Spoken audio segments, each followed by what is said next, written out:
Hallelujah.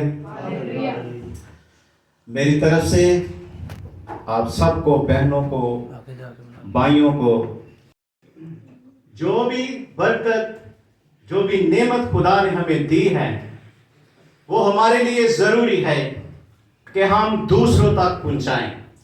Hallelujah. मैं आपको ये बताना चाहता हूं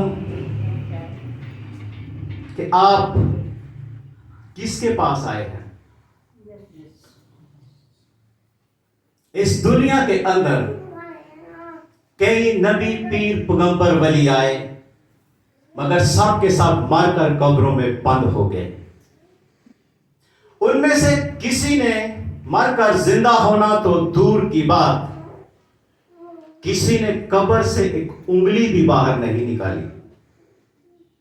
जिसके पास मैं और आप आए हैं, उस यीशु ने कह दिया था कि मैं मरकर तीसरे दिन जिंदा हो जाऊंगा, और ठीक वो अपने वादे के मुताबिक मौत को लुकमा बनाकर कब्र की छाती पर पैर रखकर आसमान को चीर पर खुदा बाप के दाहिने हाथ जा बैठा है। हालेलुया। आप उस यीशु मसीह के पास आए हैं, और आज तक यीशु मसीह के पास जो भी आता है वो शिफा पाता है, और जिसके पास यीशु चला जाता है वो शिफा पा जाता है। यीशु ऐसा है। हालेलुया। आज के हमारे मैसेज का अनुमान है खुदा की नाफरमानी। ये नाफरमानी लफ्ज बाइबल मुकद्दस के अंदर हमें बहुत दफा मिलता है। जब मैंने इस नाफरमानी के मैसेज को लेकर तलाश किया कि कहां पर हमें खुदा की नाफरमानी मिलती है, तो जगह जगह पर कलाम खुदा के अंदर मुझे मिला कि लोगों ने खुदा की नाफरमानी की। और एक जगह अखरूज की किताब, उसका 24 बाब और उसकी 12 आयत से हम कलाम खुदा की तलावत करेंगे और देखेंगे कि ये जो बनी इस्राएल थे, इन पर खुदा ने कितनी मेहरबानियां की, कितने बड़े अजाब से इनको बचाया, कितनी ये तकलीफ में थे, कितनी मुश्किल में थे, एक जिल्लत की जिंदगी गुजार रहे थे, बावजूद इसके कि खुदा ने उन पर इतनी मेहरबानियां की, उसके बावजूद ये खुदा के नाफरमान हो गए। मेरे साथ खोलिए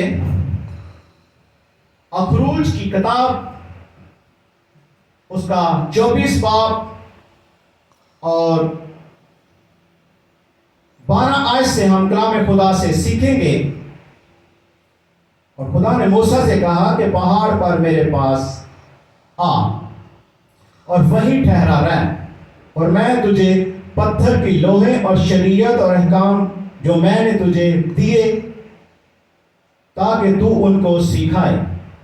और मूसा और उसका खादम यीशु उठे और मूसा खुदा के पहाड़ के ऊपर गया और बुजुर्गों से कह गया कि जब तक लौटकर तुम्हारे पास ना आए, तुम यहीं हमारे लिए ठहरे रहो, और देखो हारून और हूर तुम्हारे साथ हैं। जिस किसी का कोई मुकदमा हो वो उनके पास जाए। यहां तक मेरी बहनों, मेरे भाइयों, हमने सीखा कि ये खादम है, ये लीडर है, ये पास्टर है, और इसको खुदा ने चुना है बनी इस्राएल को मिस्र की कैद से छुड़ाने के लिए। जब हम पीछे इसी अखरूज की किताब का मुताला करते हैं तो इसी बाब के अंदर हमें मूसा को खुदा चुनता है बनी इसराइल को मिस्र की गुलामी से छुड़ाने के लिए। और अब यहां पर मूसा इन बनी इसराइल से कह रहा है कि जब तक मैं वापस ना आऊं, जब तक मेरी खुदा के साथ मुलाकात खत्म ना हो जाए, मैं वापस ना आ जाऊं, तुम यही मेरा इंतजार करना और यहीं पर खड़े रहना। और अगर कोई तुम्हारा मुकदमा हो, तुम्हारा कोई लड़ाई झगड़ा हो जाए, तुम्हारे अंदर कोई रंजिश आ जाए, तुम्हारा कोई गिला शिकवा हो, तो तुम्हारे लिए मैं ये 2 खादम छोड़ के जा रहा हूं, ये 2 लीडर छोड़ के जा रहा हूं, इनको बताना। अब ये एक पास्टर का हुक्म है। एक लीडर ने अपनी कलीसिया को हुक्म दे दिया है कि तुमने ऐसा करना है, आपस में लड़ाई झगड़ा नहीं करना, मारपीट नहीं करनी। जो खुदा तुम्हें यहां पर लेकर आया है उसके लिए तुम इंतजार करो। मैं पहाड़ पर खुदावंद से मुलाकात के लिए जा रहा हूं। आगे मेरे साथ खोलिए इसी अखरूज की किताब 32 बाब को। और जब लोगों ने देखा कि मूसा ने पहाड़ से उतरने में देर लगाई, तो वो हारून के पास जमा होकर उससे कहने लगे कि उठ, हमारे लिए देवता बना दे जो हमारे आगे आगे चले, क्योंकि हम नहीं जानते कि इस मर्द मूसा को जो हमको मुल्क मिस्र से निकाल कर लाया क्या हो गया। ये बनी इसराइल जिनको मूसा एक गुलामी से निकाल कर लाया है, एक कैद से छुड़ा के लाया है, ये मिस्र के अंदर एक जिल्लत की जिंदगी जी रहे थे। ये मिस्री इनसे बहुत मुशक्कत ले रहे थे, इनकी जिंदगी तलख कर दी थी। ये उनको वहां से निकाल कर लाया है और ये खुदा के नाफरमान हो गए हैं। और हारून से कहते हैं कि क्या पता मूसा आए या ना आए, इतनी देर हो गई है मूसा को गए हुए, उसका क्या पता कि वो आए या ना आए।